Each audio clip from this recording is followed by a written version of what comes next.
감사합니다. 오늘 계속해서 히브리서 12장 4절, 14절 말씀 한번 읽을까요? 시작.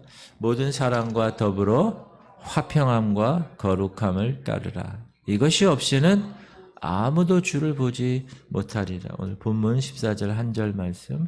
오늘은 화평함을 따르라. 내일은 거룩함을 따르라. 그 주제 말씀을 가지고 은혜를 나누고자 합니다. 우리 신앙생활에 나타나는 열매가 하나님이 요구하시는 목표가 있는데 그 목표에 비해서 미약할 경우에 정말 부끄러움을 금하지 못합니다. 오늘 모든 사람과 더불어 화평함과 거룩함을 따르라 말씀하고 계신데 이것이 없이는 아무도 주를 보지 못하리라. 여러분, 주를 보지 못한다는 것은 무슨 말입니까? 구원에 대한 절망적인 상태를 이야기합니다. 그러므로 우리는 이 문제에 대해서 한번 깊이 생각해 봐야 될 것입니다. 하나님은 그러면 왜 화평을 원하시는가? 하나님은 화평의 하나님이십니다. 시작. 하나님은 무질서의 하나님이 아니요 오직 화평의 하나님이시니라. 화평의 반대말을 여기서 무질서라, disorder, 이 순서가 뒤바뀌었다는 거예요. 무질서의 상태는 질서가 파괴된 상태를 이야기합니다. 그러므로 화평이 없는 사회, 여러분 가정에 화평이 없어요. 그리고 가정은 쉽지 않습니다. 사회가 화평이 없어요.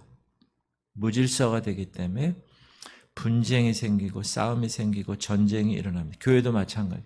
교회에 화평이 없다. 그 교회는 분열될 가능성이 큽니다. 그런데 화평에 대해서 예수님이 복음서에서 직접 말씀하시는데 화평하게 하는 자는 복이 있나니 그들이 하나님의 아들이라 일컬음을 받을 것이며 화평하게 하는 자, 피스메이커, 화평하게 하는 자, 복이 있다는 거예요.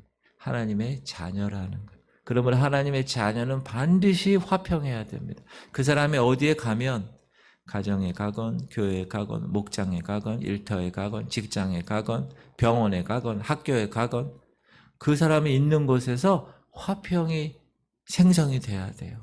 왜? 그래야 하나님의 자녀라고 일컬음 받으니.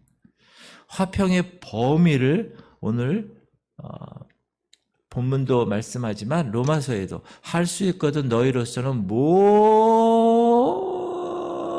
사람과 더불어 화목하라. 제가 어디에 강조했어요? 모든 사람. 화평의 범위는 모든 사람입니다. 교회 내에서만? 아니요. 교회 내에서 교회 다닐 때는 거룩한 것 같고 할렐루야 이러는 것 같은데 사회에 나가서 밖에 나가서는 아니면 안 돼요. 목장 내에서만? 아니에요. 가정 내에서만? 아니에요. 모든 범위에서 모든 사람과 더불어 화평하라고 합니다. 그러면 화평의 결과는 뭘까? 화평의 결과를 말 그대로 화목하는 거예요. 화목. 하나님은 하나님의 원수들과의 화평을 통해서 우리에게 화평을 이루는 일에 보여주신 사건이 있어요. 그 사건이 뭐냐? 그분의 아들을 세상에 보내신 사건이라는 거예요. 하나님이 원수들과의 화평을 위해서 사랑을 베푸셨는데 그 사랑은 여러분 잘 알고 있는 예수 그리스도 그분, 그의 아들 그분을 세상에 보내신 겁니다. 그분은 하나님의 본체시나 하나님과 동등됨을 취할 것으로 여기지 아니하시고 오히려 자기를 비워 종의 형체를 가져 사람들과 같이 되셨고 사람의 모양으로 나타나셨으며 죽기까지 복종하셨으니 그 십자가에 죽으신 분이에요. 하나님이신 분이 종의 형체로 세상에 오셨습니다. 이것은 말할 수 없는 하나님의 사랑과 하나님의 겸손을 이야기합니다. 이 말은 우리에게 무엇을 이야기하느냐? 자, 사랑과 겸손 없이는 화평을 이룰 수 없다. 따라합시다. 사랑과 겸손 없이는 어떤 화평도 이룰 수 없다. 이 사실을 이야기합니다. 여러분 잘 보세요. 목장 내에서 교회 내에서 있는 공동체 내에서 내가 사랑이 없이 겸손이 없이 화평을 만들 수 있다? 그렇지 않아요. 하나님은 어떤 방법으로 그의 아들 예수 그리스도의 피를 십자가에서 흘리게 하심으로 원수와의 화평을 이루신 겁니다. 우리가 잘 알고 외우는 시작. 우리가 아직 죄인 되었을 때 그리스도께서 우리를 위하여 죽으심으로 우리에게 대한 자기의 사랑을 확증하셨느니라. 우리가 아직 죄인 되었을 때라고 얘기하는 거예요. 화평은 상대방이 어떤 상태에 있는지 그것과 상관없이 우리가 이루어야 할 일임을 이야기합니다. 우리는 먼저 첫 번째 성도들 간의 화평해야 합니다. 성도들 간의 화평이 없으면 질서가 무너지고 투기가 따르는 거, 막 비교하고 막 시기 질투가 따르는 거죠. 그렇게 살아가니까 어떤 결과가 났어요? 지금까지 한국교회가 세상으로부터 욕을 먹게 된 것입니다. 그걸 보고 MZ세대들, 젊은 애들, 아유, 교회 안 다녀. 세상의 문화, 오징어 게임이나 노래나 무슨 영화나 드라마나 다 교회에 대해 반안티 기독교적인 삶으로 표현하고 있기 때문에 왜? 그렇게 한국교회가 지금까지 하나님의 말씀대로 살지 않고 열매 없는 생활을 세상에 보여줬기 때문에 복음의 길이 막힌 것입니다. 그 사람들이 아직도 뭐 교회 다니고 그래? 막 이래요, 요즘은. 얼마나 안타까운지 몰라요. 왜? 교회가 그런 빛을 비추지 못했기 때문에 그래요. 이따도 얘기하겠지만 성도들 간의 화평은 먼저 뭘로부터 이루어지는지 아세요? 죄의 용서로부터 이루어집니다. 특히 자기와의 관계를 얘기하는 거예요. 어떤 사람이 자기에 대해서 죄를 지었어. 그거를 용서해 주는 일로부터 시작되는 것입니다. 이에 대해서 예수 그리스도는 주님께서 제자들에게 이렇게 기도하는 방법을 가르치죠. 너희가 사람의 잘못을 용서하면 너희 하나님 아버지께서도 너희 잘못을 용서하시려니와 너희가 사람의 잘못을 용서하지 아니하면 너희 아버지께서도 너희 잘못을 용서하지 아니하시리라.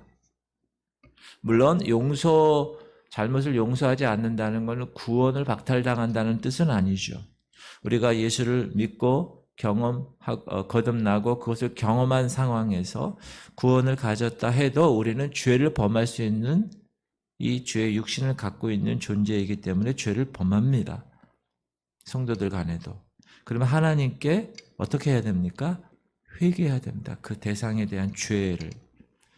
이 죄의 용서가 따르지 않으면 우리는 계속적인 어제 말씀한 대로 징계를 받게 될 것입니다. 그래서 회개해서 사죄를 받을 때까지 우리는 은혜로운 성도의 생활을 하지 못합니다. 그리고 영적으로 많은 괴로움을 받습니다. 여러분, 용서 없이 기도하면 기도가 이루어질 수가 없습니다. 그러므로 항상 용서하셔야 돼요. 잘못할 수 있죠. 그럴 때는 어떻게 해야 돼요? 그럴 수 있지. 내가 당신을 용서합니다. 그렇게 용서 안 하면 풀리질 않아요. 여러분의 영적인 생활이. 반드시 용서하시기 바랍니다. 그래야 화평이 있는 거예요. 오늘 본문 말씀에. 그 용서의 범위가 어떻습니까? 목사님, 베드로 사도가 이렇게 얘기하죠. 그때 베드로가 나와 이르되 주여 형제가 내게 죄를 범하면 몇 번이나 용서하여 주리이까? 7번까지 하오리이까? 예수께서 이르시되 내게 이르노니 7번뿐 아니라 7번을 70번까지라도 할지니라. 7번뿐만 아니라 70번씩 7번. 70 곱하기 7, 490번. 그러니까 무한대로 용서하라는 거예요. 그런데 우리가 과연 이런 용서의 생활을 하고 있는가? 그렇게 하라고 말을 하기 때문에 해야 돼요. 따라합시다. 화평은 죄 용서 없이는 불가능합니다.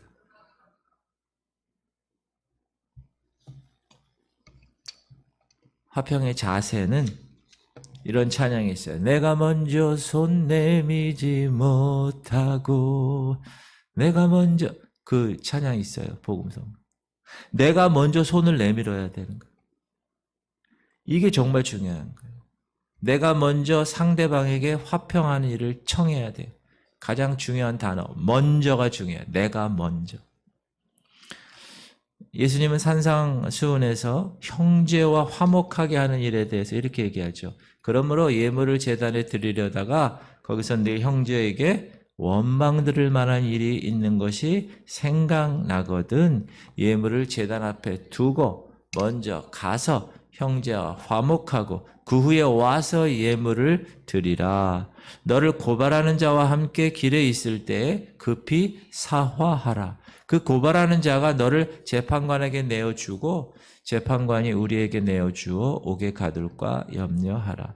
진실로 내게 이르노니 네가 한 푼이라도 남김이 없이 다 갚기 전에는 결코 거기서 나오지 못하리라. 여러분, 화평은 내가 용서하는 거는 다른 사람이 아닌 내 유익을 위해서 반드시 필요한 거예요.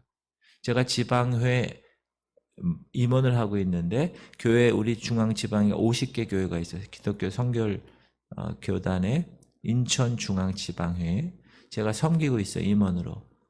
근데 무슨 일이 있었거든요. 그 일은 아무 일도 아니에요. 실은. 하나님 말씀에 비추어 보면. 그런데 자기 밥그릇, 자기 위치 무시했다고 어느 한 목사가 태클을 거는 거예요.